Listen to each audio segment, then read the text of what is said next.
এই যে বাম যুদ্ধপ্রাণ যারা আছে এরা আমাদের উপর অতর্কিতভাবে হামলা চালায়, আমরা কিছু বুঝতে না উঠে পারি কারো ইয়েতে তারা আমাদের উপর হামলা করে কয়েকজন ভাইকে আহত করে দেয়।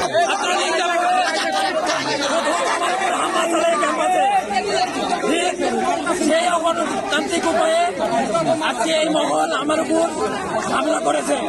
কার্যক্রম চলছিল ক্যাম্পাসে, বিভিন্ন মাদক সেবীদের যে আস্তানা, এই প্রেক্ষিতে আমাদের মিছিল চলছিল। মিছিল চলাকালীন তাদের বামদের একটি মিছিল ছিল আজকে সম্ভবত। সেই মিছিলে আমরা আমাদের মিছিল চালিয়ে যাচ্ছি, বিক্ষোভ মিছিল, কিন্তু তারা আমাদেরকে অতর্কিত হামলা চালায়।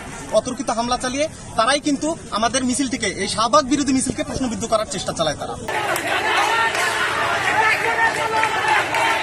কর্মসূচি করতেছিলেন, ইতিমধ্যে অতর্কিতভাবে আমাদের উপর হামলা করা, আমাদের কয়েকটা ভাইকে আহত করা হয়।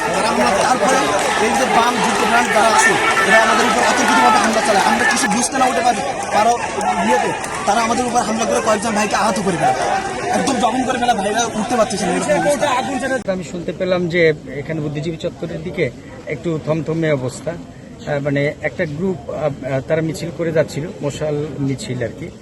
তো এর মধ্যে আমাদের ছাত্রদের আরেকটা গ্রুপ ওরা সামনাসামনি পড়ে যায় এবং শুনছি যে ওদের উপরে নাকি ওরা মশালধারী যে গ্রুপটা ওদের মধ্যে ঢুকে গেছে।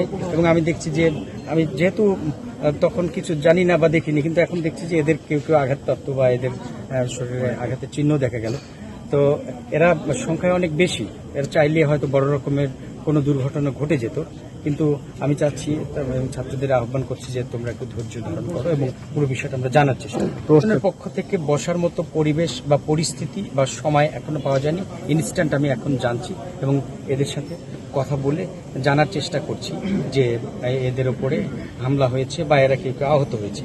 এখন পুরো বিষয়টি আমি দেখার চেষ্টা করছি যে এর পেছনে আসলে কি কি ঘটনা আছে।